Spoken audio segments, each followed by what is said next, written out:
asalaamaaleykum wa rahmatullah wa barakaatu waa Gox gi TV chers téléspectateurs seen gox sama gox suñu gox tey ñu ñëwoon fii àndax koo xam ne yaakaar naa ne Sénégal waa diaspora à l'échelle internationale kenn dootu ko présenté muy ki nga xam ne mooy Ndoye Lébu traiteur manifestation du fi am wala fu ñuy defar yu baax yi xeetu ñam yi ak cérémonie officielle yi mu nekk xale boo xam ne xale bu am solo la ci liggéeyam.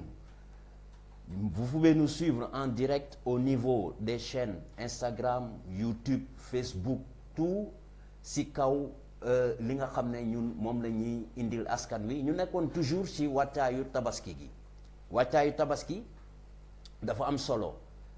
tey nag mu doon spécial numéro spécial boo xam ne dañuy wax ci l'alimentation saine bu ñu ne alimentation saine dañuy dem ci une alimentation variée équilibrée une alimentation de qualité moo tax Ndoye Lébu traiteur ñëw ànd ak la chaîne de l'éveil communautaire Gox gi TV pour ñu waxtaanee bés bi parce que bés bi dafa laaj nit ñi itam xam côté alimentaire naka lañ si duggee moom xam-xamam màjj ci lool kon du ma def lu dul dalal gan gi ma fi am tey te kenn dootu ko présenté Ndoye Lébu traiteur maa ngi lay bàyyi askan wi. salaamaaleykum waa Gox gi salaamaaleykum waa plateau bi Cheikh Tidiane maa ngi lay nuyu bu baax. ñu ngi lay fay.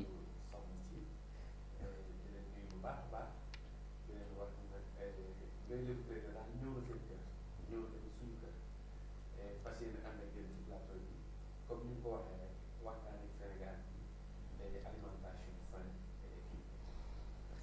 jërëjëf Ndoye kontaan nañu trop ci sa teewaay bi ñu affaire yi xat trop ah bés bi ñu nekk ci wàccaayu tabaski gi waaye nga bàyyi sa lépp ñëw fekk suñu fii nii ci HLM Grand Médine ñu la koy jaajëfal bu baax nga ànd ak ki nga xam ne mooy Ahmed Fall di sa bras droit Ahmed ma bàyyi la nga nuyoo téléspectateur yu Gox gi TV. waaw salaamaaleykum waa Sénégal salaamaaleykum waa Gox gi TV maa ngi leen nuyu di la nuyu Cheikh Tidiane di nuyu Adja bi. ñu ngi lay fay. waaw ñu ngi kontaan bu baax di ñëw fii teewaay suñu kër. waaw mun naa ne suñu kër la. dëgg la. di kontaan ci émission bi. di remercier Sénégal yëpp. waaw di kontaan aussi di naan daal bisimilah. alhamdulilah kooku dañ ciy am mbégte waaw di leen dalal ma ànd seex sama collègue moom sama xarit mi salminam ma bàyyi ko mu nuyoo askan wi. waaw sëñ Cheikh maa ngi lay nuyu. di ñu ngi lay fay. di nuyu téléspectateur ak téléspectateur Gox gi TV ak suñu mbokki internet yi ñu suivre sur Facebook ak sur YouTube ñu amaat kontaan toujours si wàccaayu tabaski bi tey ñu ñëw fi di dalal Lébu traiteur ak Ahmed di leen wax dal leen ak jàmm. ñoo ko déggandoo kon mbir mi man dama naan c'est tabaski avant l'heure parce que tey bu ngeen xoolee table bi yaa ngi ñor torop waaw ñu fi seen ñoom jus consommation locale ñu fi seen ay xeetu produits yoo xam ne moo war a ànd ak grillades yi ànd ak lépp loo xam ne nii jigéen ñi dañ koy soxla pour xuusox moom ci biir waañ bi ñu ngi nuyu ñëpp di nuyu kilifa diine yi di nuyu kilifa aada yi tabaski ji yàlla nañ ci dugg ci bisimillahi rahmaani rahim te génn ci alhamdulillahi rabbil alamin ñu baalante ay ax te yàlla na yàlla nangu yéene yooyu yëpp waaye Ndoye li ma fi gis nag macha allah man dama naan daanaka ñu ngi ci biir bi ñu ngi ci bés bi waaw dañ ko anticiper waaw boo gisee li nga xam ne nii muy sa wàllu liggéey Ndoye à l'échelle nationale à l'international loolu dama bëggoon nga may si tuuti askan wi ak sa taxawaay parce que ñu mel ni yéen dañ leen war a di xamale àdduna ñoom ñu commencé si dara bu dul dara di xuus ba nekk ay entrepreneur yor seen entreprise Ndoye jërëjëf. Cheikh Tidiane loolu boo ma ko laajee dem ci sawar a wax ndaxte yàgguma ci comme li may wax yàgguma ci waaye def naa si as diir ndax mën na ni dama koy wax chaque jour di ko faral di ko wax gars yi dama ree ma ne leen man CM2 lañ ma daaxee. waaw. classe nandite classe nandite lañ ma daaxee. waaw di moom daal noonu la demee. waaw. yàlla def nag togg mosoo nekk sama passion. waaw voilà passion. su ma daan ànd sax am na ay au niveau dañ nekkoon Wakaam amoon fi benn groupe traiteur bu ñuy wax Jolof traiteur. ñu ngi leen di nuyu. waaw di leen nuyu de passage. de passage. Jolof traiteur yi nga xamante ni bu liir gi juddoo ba am tànk ñoom ñoo doon ñoo poosé tànk yi. dëgg la. ndax lépp si ñoom la sosoo ko ma ànd ak ñoom di liggéey di leen liggéeyal ànd ak ñoom ba xëy tey demal sama bopp. jërëjëf. ci biir demal sama bopp gi nag dama jàngi. waaw. yàlla def ma jàngi jaar ci hôtel yu bari fii Sénégal. ñu bari.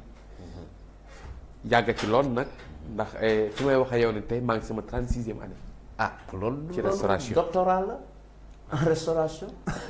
mel na ni CP rek laa am ci kayit. non non. waaye lii moom xam naa saf naa saf. looy takk ci rib bi moo gën man dama naan l'expérience s'acquiert au fil des années. te noonu nga def mbir mi dama koy wax toujours. xam-xam du jàng kese. xam-xam si volonté ak motivation la. moo ñu bari nañ bàyyi foofu seen xel.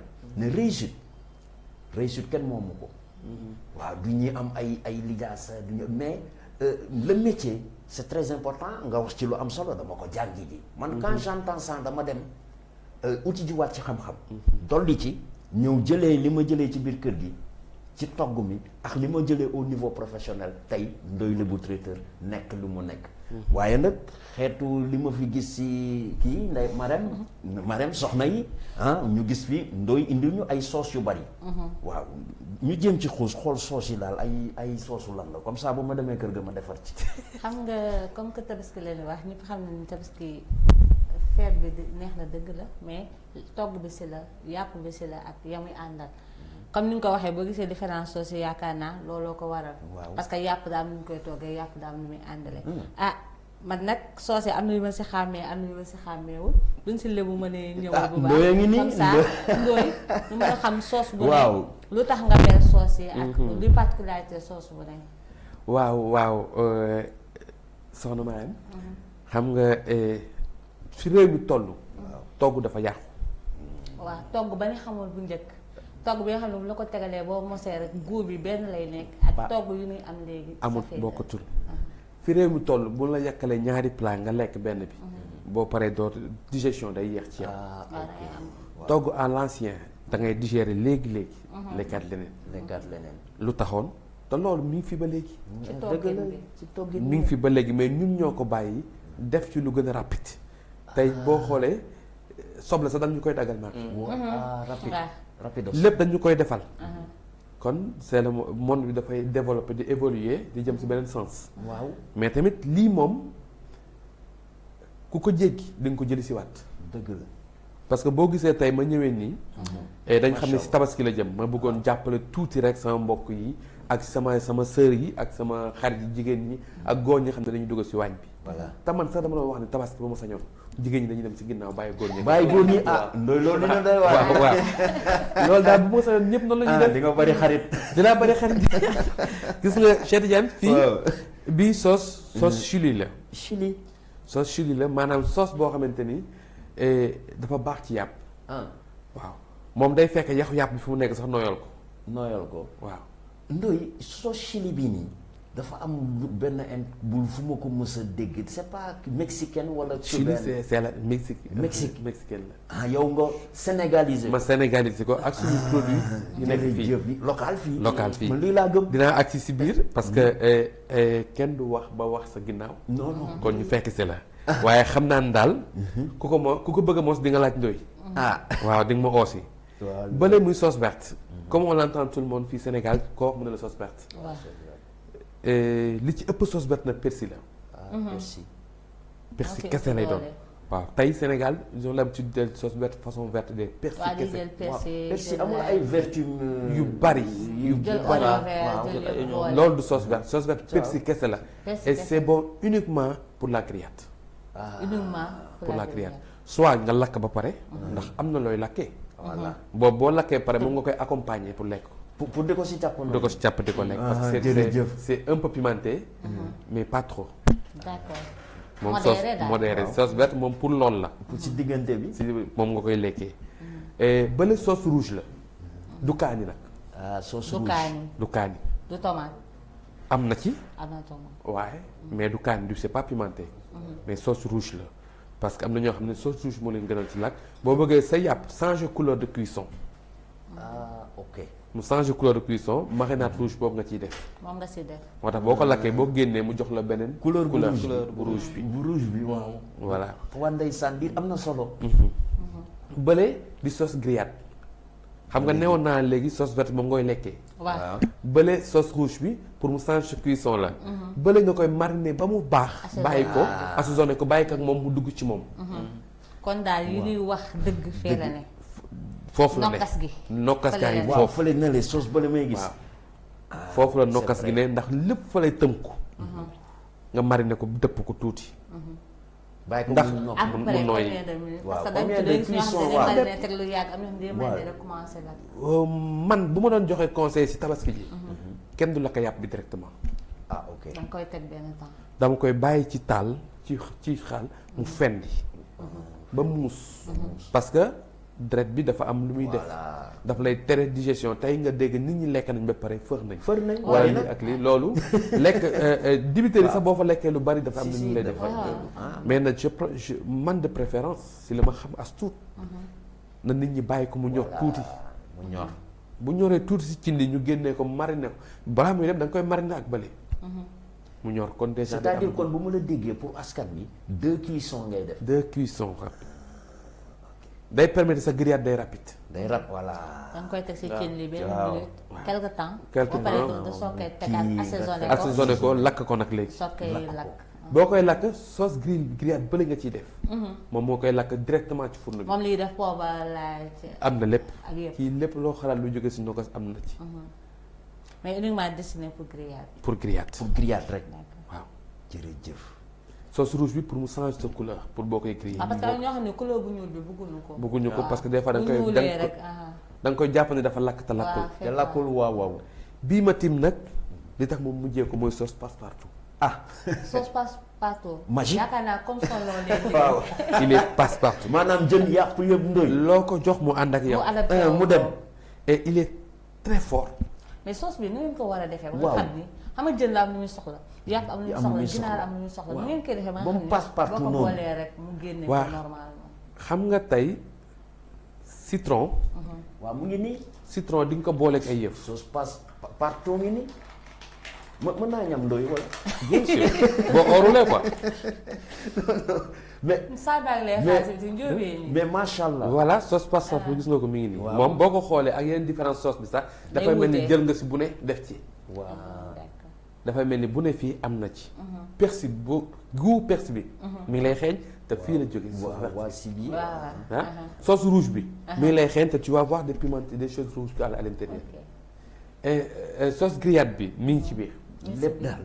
lépp la ñu mélangé ajouté ko ak citron dafay aigre tuuti parce que citron dañ koy lakkee yàpp di ko lakkee jën ah citron bi. waaw loolu moo waral ñu def tuddee ko Ñu- sauce ñu- passe-partout et lépp lay mariner day mariner daal. lépp lay moom daal foo ko teg moom mu dem. on peut dire que moom bàyyiwul dara daal si Bàyyiwul marinade dara. bàyyiwul dara daal si waa marinade ndoy xeetu soos yi nii macha allah léegi askan wi quand même dama parce que dama gis nga def ko ci bokaal yi nii. est-ce que pour conservation bi mënoon nga dama bëgg nga ñëw tuuti ak produit yi fan nga koy jëlee yomb na ci yow mbaa am na yoo xam ne nag ay secret la doo ko joxe parce que kii nii doo ko joxe waaw xam naa loolu mais. mais dina ko baaxee sër bi. waaw baaxee sër non dañ may oo ma baaxee leen ko nga baax parce que dama bëgg service commercial bi jàll dañ may oo téléphone kon dañuy jaar service commercial. waaw kon Cheikh Tidiane comme tu le disais yii am na fi yëpp ci marché bi la am ah ci marché local. lépp am na fi ndax boo xoolee ñun Sénégal dafa am lu ñu am tax xamuñu ko waaw waaw dëgg la de. les produits verts là waaw. persil Famille oignon vert, vert comme on la dit. famille vert piment vert bu tuuti boobu oignon vert persil chinois lépp lu ñuy bay ci tool yi waaw. moo lay jox lii amul dara lu ñu importé loolu jéggaani fan yi. waaw amul dara même laurier bi dañ koy wal il est là dañ koy jënd am na fi. lépp loo xam ne mi ngi fii suñu tool ñu koy cultiver mi ñu ngi koy fi cultiver am na fi. te loolu ñun xamuñu secret bi te mi ngi ñuy faj. tey am na ñu nekk jógee en Europe ñu ñëw fii jël suñu produit di ko liggéey di ko yóbbu. waaw parce que mi ngi leen defal loo xamante ni médecine bi mi ngi koy faj. te ñun ñu bàyyi ko fi topp ay affaire ay bouillon ay yeneen affaire yoo xamante ni day yàq suñu organe. kon bu ma santé la bi déggee sauce yi nga ni présenté benn amu si bouillon yëpp ay produits naturels. yëpp yu naturel génn ci c'est marché bi naturel. leen ko yëpp defaree. naturel bi la yëpp naturel yëpp naturel la. waaye Ndoye yow macha allah nga ca ngàllam mais pardon damay gis boo tukkee nga dem bitim réew li ngay voyager bari na.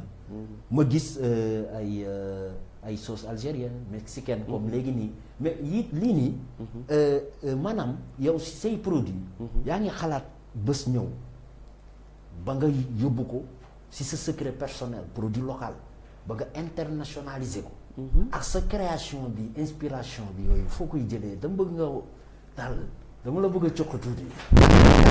parce que dama ne woon du ma ci wax.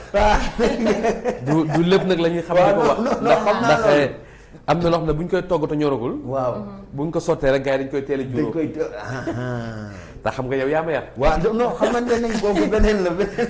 yow moom su ma delloo ginnaaw. waaw. maak yow la woon daal. démb. yàlla def démb ñu dajewaat. waaw dans les grands hôtels yoo xamante ni dëgg la. on peut citer les Sénégalais yi fa nekk. waaw dëgg la dëgg la macha allah. on peut citer les Sénégalais yi nekk ci hôtel boobu. waaw dëgg la. yàlla def performance. waaw ngay ànd ak ñoom partout dans le monde. partout dans le monde dëgg la. sa passeport moom bu ñu ko tijjee fees na. waaw fees na wax nga dëgg la. kon xam nga bu baax li nga ma posé question. waaw dëgg la. si maa ngi xalaat bu baax a baax ba ci tey Sénégal dañ ma jagle laax. laax mais gis naa la. ah Marème. koo wax ñu ne la Ndoye duggal foofu. borom leket borom leget wax naa ko waaw. spécial leket waaw spécial wax naa ko démb benn chaîne naa leen ni ma koy jiiñ. waaw dama koy nangu nag waaw parce da que koy man la nangu yow la. dama koy nangu créativité waaw dëgg ndax la. nit kiw sañ ngaa créer benn yëf. jàllale ko mu génn réew mi. waaw dëgg la. ba ci leget yooyu ak laaxam. ak soom nutari bi. war nañ ko yóbbu war nañ génn ak moom réew mi. waaw pour yóbbu présenter. exporter savoir-faire. waaw présenter parce que dañu am foire moom dañu war a dem présenter cosaanu le Sénégal. Sénégal. man cosaan gi cosaan gi fierté la. waaw en restauration. en restauration. yàlla dimbal nag ndax lu muy def lu ne day am fay. waaw biñ koy def dañ ko doon def nii rek dañ ko doon def nii ci ngénte yeeg suñuy leget. xamuñu woon day jur porté loolu bi waaw. te yàlla dimbaluñu ba ñu am benn ouverture internationale. bu ñu war a ñëw dem def loolu. te xam naa ni bu boobaa. di ngeen ñu di leen boole si ñu war a accompagner. pour ñu mën a jël en direct. Ndoye macha allah xam nga temps bi. li ñu war a waxtaanee fii yow moo tax mën a la spécial émission la. parce que gis naa nga indil ñu bagage yi en soxna Marème li may seen si table couleur yu bari yi nii lu mu doon. léeg-léeg bu ñuy xoolee bu baax. xanaa boobu am na faa lay ñëw. Marème Baye am na mu présenté nu jus yi. waaw parce que am na yu ñu ci xàmmee mais am na yoo xam ne. waaw dafa mel na ah loo si xam ne seen marque la. waaw lépp comme li nga wax rek lii yi fii si yëpp ay jus locaux la. ah local consommation locale. local dëgg la. parce que li nga mën a am fii si réew mi si matière comme ni ko Ndoye waxee. waaw boo ko jéggaanee li nekk fi sa moo daax. moo tax. tey lii yaa ngi am jus bissap blanc. ah bisaab bu weex. bisaab bu weex dañ koy xeeb. mais boo ko defee jus. ak li muy àndal lépp da nga am jus da bu ngay am am solo jus bu rafet. yaa ngi am jus orange fii.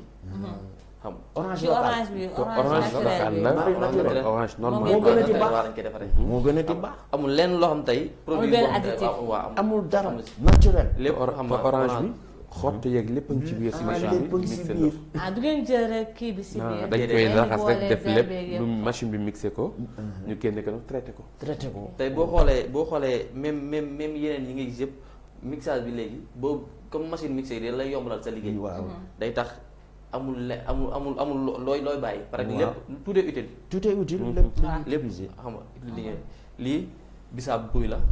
bisaab ak buy cocktail. cocktail comme ni ñu koy waxee. dañuy jël waaw. buy ak bisaab. bisaab boole leen. waaw dosé ko. mu nekk loo xam tey sénégalais xam nañ ko. parce que fii ku fi tooy. waaw ah waaw waaw. bu yekkeel ak bisaab. waaw kel ak bisaab. ji ak kel ak waaw. bisaab. léegi nga am bisaab Naturel. naturel Naturel. boo xam naturel la. Bu xonk bi. amul lenn bu xonk bi. nga am amul menthe wala.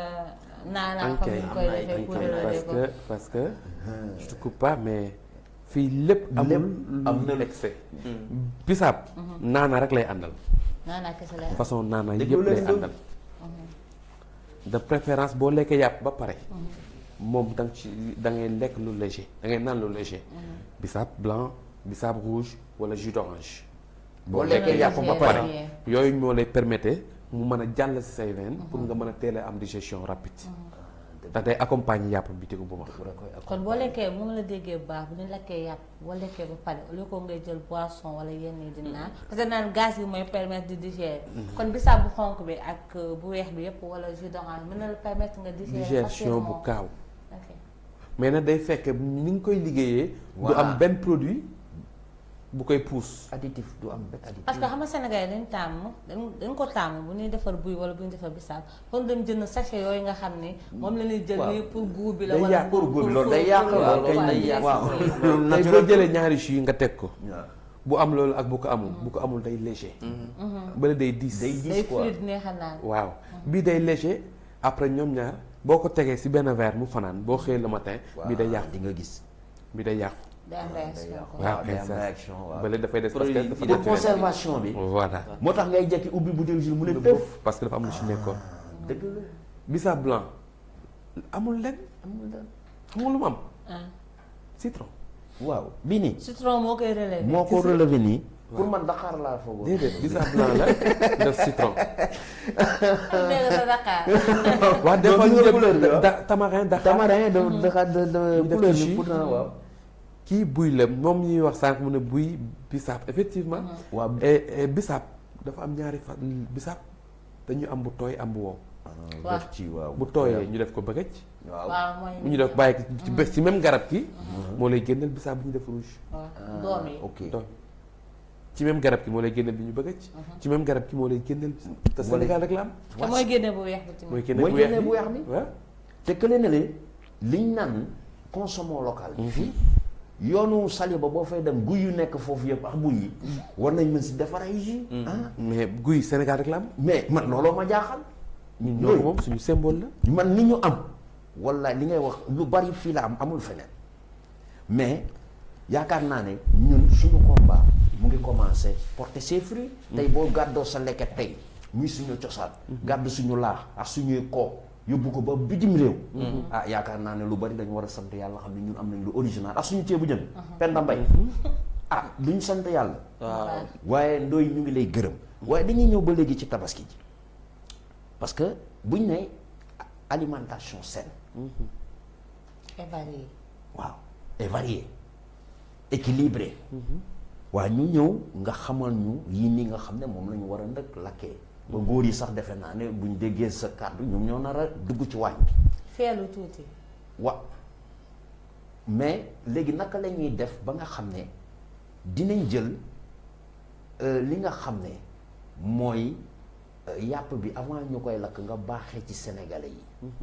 buñ ko mariner ba pare naka lañ koy toggee ba kenn du gaañu naka lañ koy toggee ba ñi nga xam ne feebar nañ du ñu am dara lu dul une bonne santé même bu jour bés ba passé aussi weesu na waaye sa toggin ba sa préparation ba sa defen ba ak lépp daal bëggoon naa nga baaxee ci askan wi tuuti bonne façon togg. Cheikh Tidiane gis nga yàpp cuisson dafa baax ci yàpp. yàpp ko ba mu dafa war a ñor. waaw bu ñoree rek cuisson boobu dafay tenir ci biir. waaw cuisson bi. waaw cuisson maanaam baaral bi. waaw on peut dire bu dee ci cin baaral bi la yow yow màggate bi lébu la yàlla. waaw ay lébu lañ baara mbay. ok lakk yàpp da nga ko war a bàyyi ba mu ñor ci lakk bi ba mu ñor du moins ci taal bi su fi ko muusalee. ba yàpp bi fendi. comme boo jógee muusal bi la war a ñore. si muusal bi la war a ñore. mais pas si grillade. non non grillade mënul ñoral. ba pare diwlin du ñoral yàpp. waaw diw du ñoral yàpp. dañ koy gis. loolu da koy wowal da koy saaf ba mu wow du ko ñoral. du ko ñoral ndox moo ñoral yàpp. ndox waaw ndox de l'eau ndax boo ci defee ndox ba day dem ba jeex. bu jeexee fu mu dem ci biir yàpp bi la dugg. ci biir yàpp léegi boo laalee yàpp bi topp la nga mariner ko jël marinade bële def ko ci lakk ko.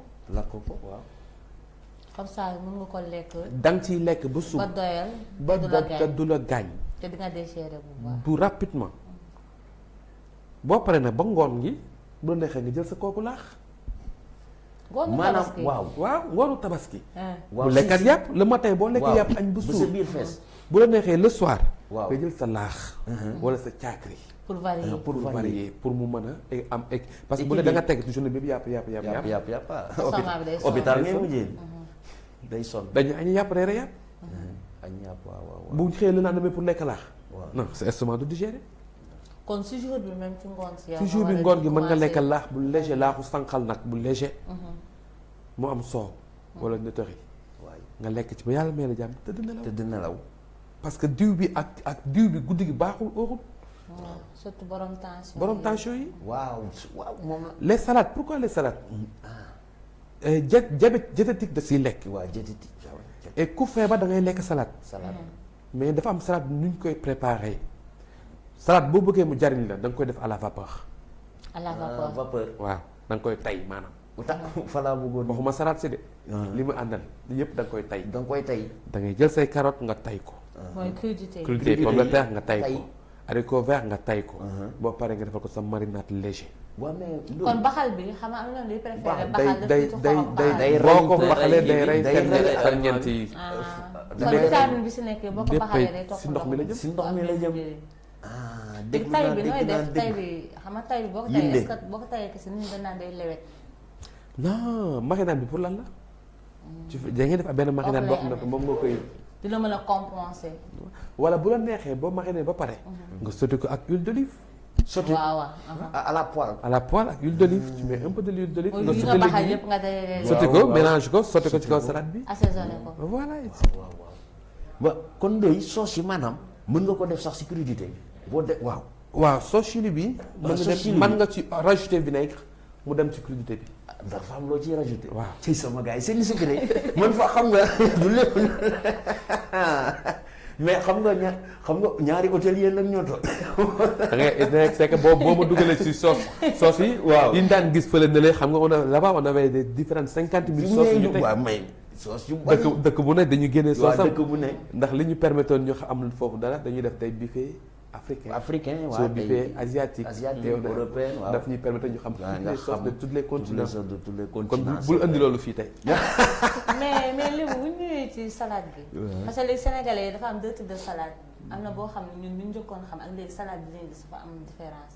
ban moo ci gën boo ko bëggee boole wala yëpp a am même effet la wala. salade la tool ba lañ koy bayee peut-être bu njëkkoon bi moo gën sax parce que léegi y a des salades Bu njëkkoon rouges bi y a moo des gën. salades waaw salade waaw mais lépp salade la c'est la laitue tu vois na set na raxas bi daal set boo fekkee amuloo eau de javel mais ay tox nga wut sa vinaigre vinaigre mën a waaw remplacer. vinaigre mën na tu mets de l'eau dindi salade bi sa premier raxas nga def vinaigre sa deuxième raxas nga def vinaigre troisième raxas nga raxas ak de l'eau sainte nga bàyyi ko nag mu siit foofu aussi am na ñoo xam ne dañuy mariner salade bi am na ñu ngi koy teg noonu ban moo ci gën pour.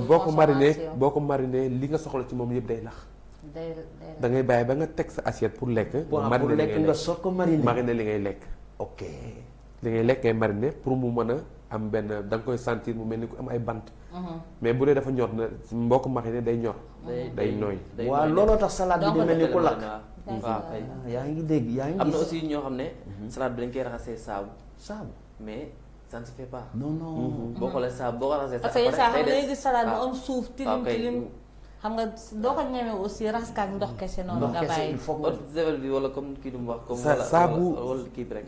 waaw vinaigre vinaigre bi setal na ko am na du solo. savon seetalul dara waaw non non saabu moom pour wa- dafa am beneen produit bu ci nekk Ndoy Waaw. jërëjëf Ndoy yaakaar naa ne tey xeetu baax baax yi ñu jox ñu jëmale ko ci tabaski bi dañ la ciy sante yàlla rek mu am yoo xam ne rek maanaam tey jii bu jouru tabaski gi jotee bëggoon naa ñu ñëw tuuti aussi parce que da nga wax lu am solo ñu dem ci grillade bi dem ci muusal bi dem ci li nga xam ne mooy crudité yooyu léegi gis naa nga teg fi ay xeetu gâteau la ay kii amuse-bouche la maanaam yii yëpp boo lekkee yàpp war a naan jus yaa ngi ñi ñu gis nii war nga si mën a teg genre kii ñu tegal fii nii gâteau yi nga xam ne fait maison la yi xam naa local la waaw loolu yow yaa ngi dox ci local ma koy bëggee lu bari mën nga ci teg gâteau yi wala waaw mën nga ko ci teg mais avec du thé. Un peu de chai. chai waxuñu lewal yu fort non ñuy du dóor chai léger. Pas nga jël plate bi di ko lekk nga jël benn. waaw jël chai. Chai bi di ko accompagner ak moom. nga boole ko. waaw parce que lu saf xorom tout le temps dafay ànd ak lu saf sukkar. bu sa pour équilibrer. waaw, pour équilibrer équilibrer. am salé sucré dans la salé bouche. sucré waaw moo tax tout le temps ma koy présenter nii. waaw ce sont des coquilles. am na bu la neex nga def ko en salé. waa salé am na salé am na sucré je pense que salé baa ngoon ci suuf. am na sucré yëpp da nga koy accompagner ak yooyu. mais fi nga waxee noonu à la place thé mën na am café quoi. waaw. ñaari pour dina ko mën a accompagner. De préférence da ngay teg sa thermos café. Waaw. parce que damay wax aux Sénégalais. waaw nañu am habitude. doon tubaab chez toi. waaw mooy que tu cherches deux thermos. pourquoi Voilà. pas koor gi rek ñu bëgg ñun. waaw koor gi rek voilà man voilà Ndoye jërëjëf. koor gi rek ñu bëgg Tabaski ñu c'est la grande koor yooyu fête des noonu. musulmans. nañ teg thermos bi café. Café. thermos bi thé. Thé. jus yi nga defar ci yëpp. yi nga xam ne Ndoye moo la ko surtout nag yi nga xam ne Ndoye moo la ko defaral. voilà mais doo fa foofu dinaa fa ñëw. yoo xam ne suñu waaw si waaw nga teg bien lépp sa sûr. table.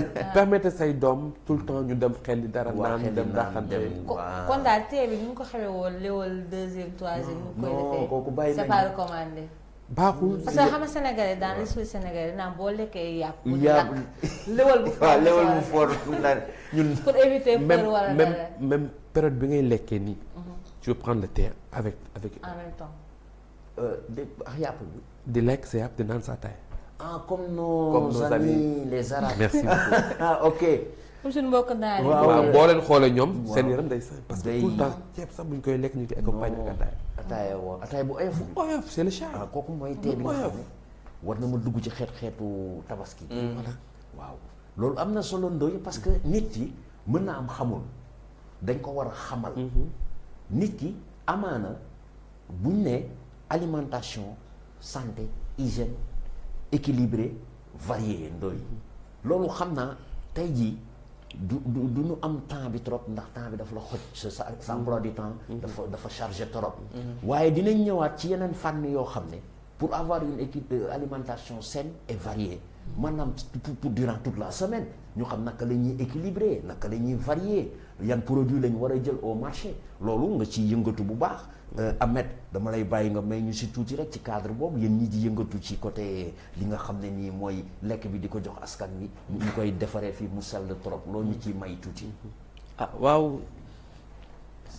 comme li nga wax rek xam nga tey mën naa ne li gën a am importance ci solo ci nit maanaam tey comme ñun ni ñuy def ci programme yi ñëw feet yi boo xoolee tey da ngay par exemple da ngay dem ci feetu nit mu génnee des millions pour lekk bi kese lekk bi waaw kon cela veut dire que li ngay lekk mu am na importance du question da ngay lekk mu kii rek mais comment manger aussi comment manger voilà comment manger c'est bien jërëjëf kon tey comme li nga wax rek dafa war a équilibré waaw waaw dafa war a équilibre bi moom moo lay permettre yow foo toog boo lekkee mën nga digérer comme li Ndoye wax naan ataaya waaw bu saay bu nekk sa jàmm tàng xam nga équilibre nga balaa kii nga mën nga lekkaat leneen xam nga comme effectivement waaw comme yow li nga wax xam nga xam naa ne yow moom chef nga waaw chef nga moo tax xamal li nga def dafa yàgg a dugg wàññ. waaw comme chef nga xam nga moo tax mën naa ni daal lekk bi boo xoolee Sénégalais dañuy cumuler di boole ay lekk yoo xam ne Waa du àndu. àndu loolu day tax nga fër moom mooy li ñuy wax naan lekk yàpp xam nga naan meew meew wala da nga koy dégg ça ne se fait pas wala lekk yàpp ba pare def sa njaru soow bu far. waaw teg ko si kaw. ça ne se fait pas baaxul non noonu lañ koy defee. baaxul noonu loolu moom ñun dañ ci dëkk Ndoye dafa donc am le comment manger et bien manger c'est et bien important. manger c'est du waaw merci il faut savoir manger pour quelque chose qui nu ñu koy waxee xam nga dama war a bàyyi tubaab ki équilibré non non équilibré équilibré et varié waaw parce que soow boo ko booleeg yàpp moom déjà c'est interdit. c'est interdit man looloo ma lekk jaaxal yàpp c'est ba pare interdit daan soow. dañ ko tere. tant tabaski ñu bëri moom la waaw moom la ñun ñuy Sénégalais li ñuy rey la ñuy def. lu ñuy rey rek la ñuy def ak léwal bi waaw boole mais Cheikh te ñoo goûter ci tuuti. waaw mais wax nga dëgg parce que Ndoye. teg gis naa nga am noo defaree noonu. waaw waaw dóor benn coup de téléphone lii ñu ngi soog a ñëw nii. waaw xam nga càq la xaw ma. parce que yoon bi dafa xat. dafa xat. il faut que ñoom ñi nga xam ne sama mbokk livre waa ndeysaan di leen remercier de passage leen remercier. parce que ñun bu doon ñun rek suñu bagage tutul ak fenn Sénégal. wallaay dëgg c'est grâce à eux. waaw li ñu bëgg foo nekk si Dakar dinañ la ko yóbbul. waaw ba heure ba tout récemment à Thiès man bi may toog di ko jàpp mu dem. ak bi muy àgg benn la. benn la dañ koy sante dañ suñu koy borom sante suñu borom kon. sant te yàlla yombalal liggéey bi yombalal accès. waa Ndoye li nga mujjee indi nii dama bëgg nga commenté ko tuuti lii lu mu doon nii. lii bii moom. ah ñu xam rek. waaw non xaaral damay mos kii lu mu doon genre pastel la wala. di risol la. naka risol. risol. jàppale risol. riz ak wala non. non risol. risol. c'est du on peut dire dañ ko pané quoi. pané.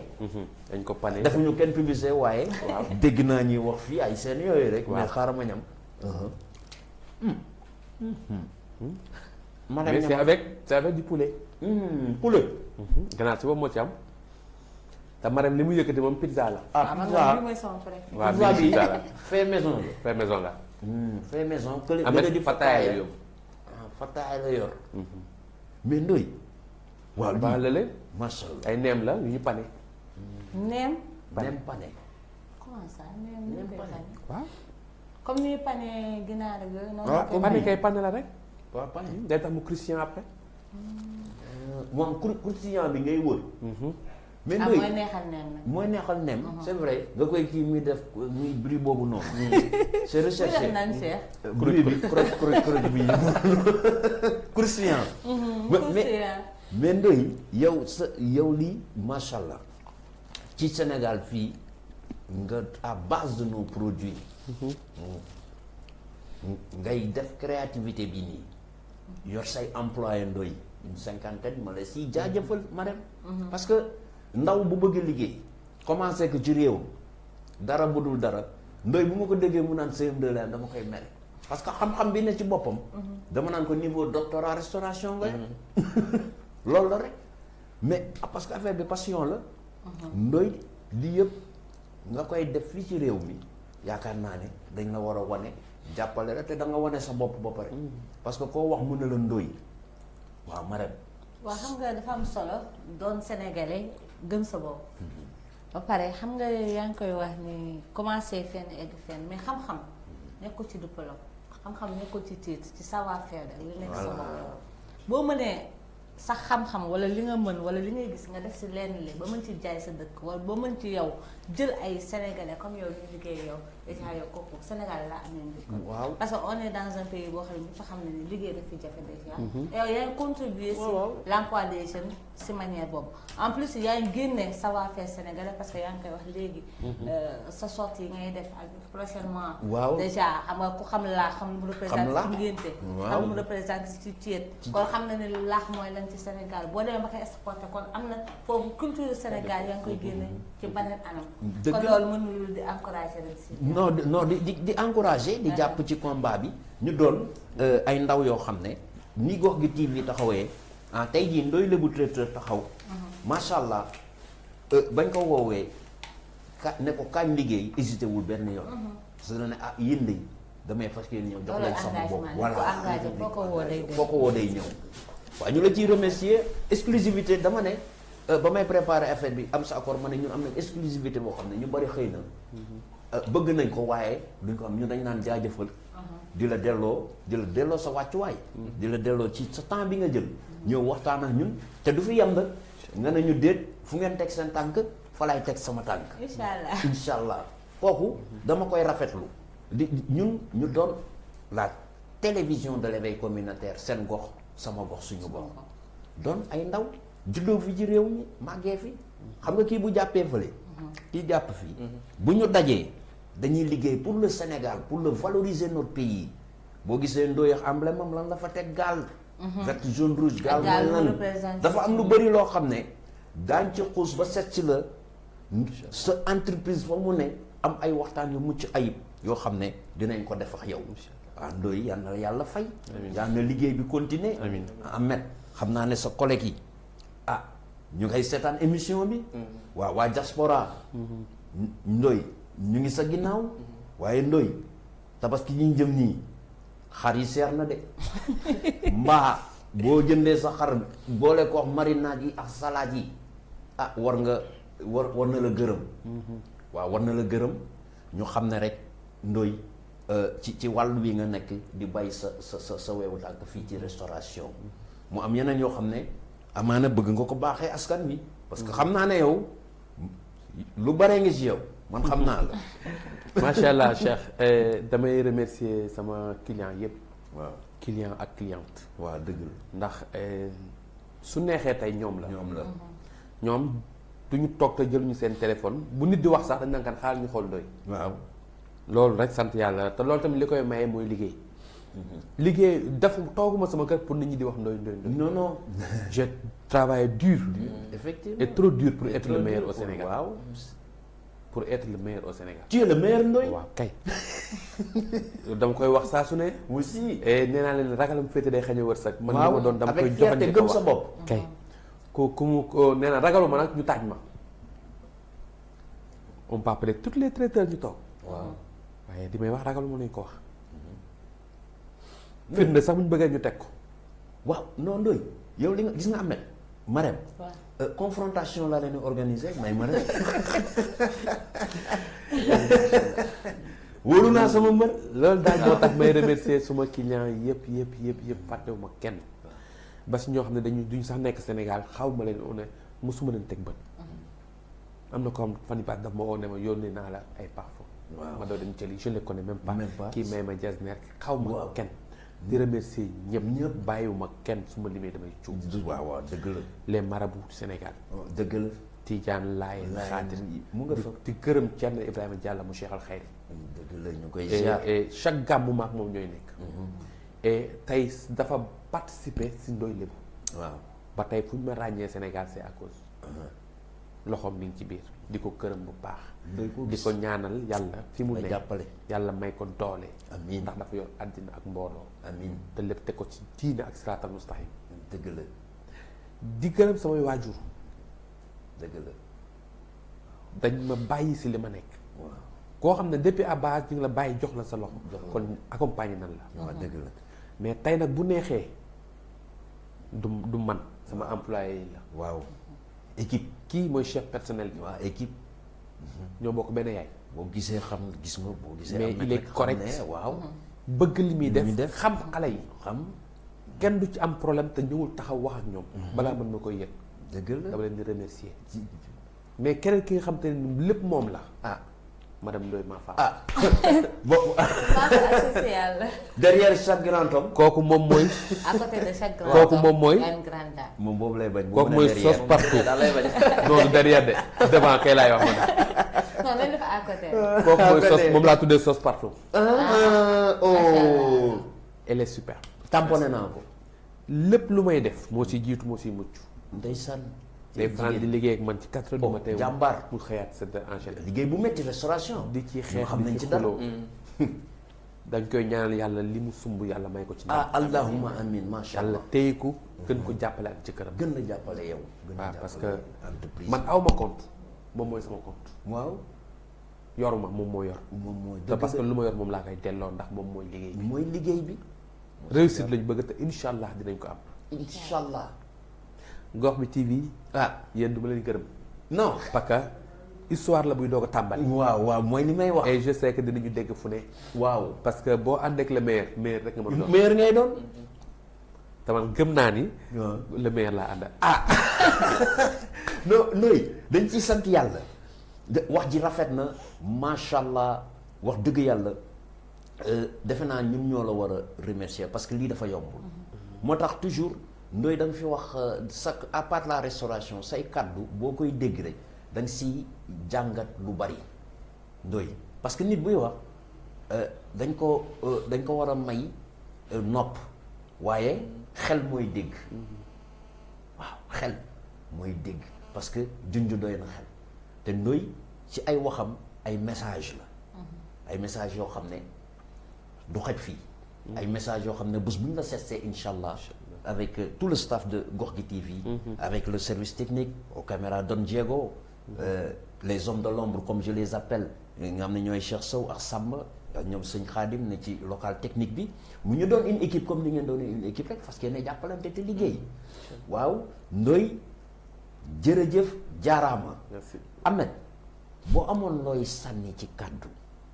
waaw kàddu gu mujj gi ay remerciement rek lay doon waaw di remercier tout d'abord sama yaay mooy comme ni wax ñoo bokk yaay jërëjëf yaay sunu yaay ak samay frères samay sœurs jàpp si sunu waa kër waaw. di remercier Sénégal ñëpp di remercier aussi tout particulièrement madame Ndoye dëgg la mën naa ne mooy suñu patron ñun ñëpp waaw waaw parce que liggéey bi Ndoye day dem toog na le moom mu ñëw mu jiite dirigé jigéen waaw jàmbar kenn xamul lu mu am ak lu mu ñàkk wallahi deful dara loolu jàpp si liggéey jàpp si liggéey bi. jàppale jëkkëram noonu la kenn gisu ko fenn dem fenn xam nga doo ko kon gis. kooku dañ koy remercier Loolu man la. moom ni mu mel si man moom xam naa ko waaw parce que di remercier Ndoye waaw Ndoye PDG Ndoye non parce que dafa nekk mag bu am yërmande si ay rakam dëgg la xam nga doo gis mu gëdd nit xamu ko xam doo gis mu saaga doo gis mu def dara waaw moom daal liggéey bi waaw yàlla laa koy bàyyil foog jàmm gi waaw. ree bi di remercier aussi équipe bu Ndoye la bu traité ñëpp si ñëpp ginnaaw waaw. su ma limee dañoo da ngay juum waaye parce que Ndoye la bi daal mu ngi fii pour ñëpp comme li may waxee rek Ndoye dafa jógee si gox gi waaw jël gaaleem dem liggéey dem liggéey ah déet nee naa ko Ndoye lekkat yi ñun ñoo koy àndandoo téyandoo ko ànd ak moom di bàyyi soxna ma dem waaw sëñ Cheikh xanaa am contentement parce que dafa am solo gis ay sénégalais di def lu mel nii ba pare la notion d'équipe bi dafa am solo. waaw fi Ndoye waxee fi Ahmed waxee. ça waaw. veut dire que là c'est la famille sénégalaise. dëgg et la. équipe bu ne boo ko managé comme famille rek. toujours da ngay dem ci kaw. Dëgg la. mooy force équipe mooy force liggéey. C'est vrai. et di wax sénégalais yi nu bàyyi xel bu baax. si Si li suñu indi. réew. parce que pour tey xam na ne wér-gu-yaram ci lekk la dépendre sa lekk bu baaxee varié riche rek doo am problème santé yu bëri. Mukk. kon léboo ngi fi nekkal fi sénégalais ñu bàyyi ci xel bu baax. Merci. di remercier téléspectateurs yi ñu doon suivre si Gorgui TV Cheikh jaajëf.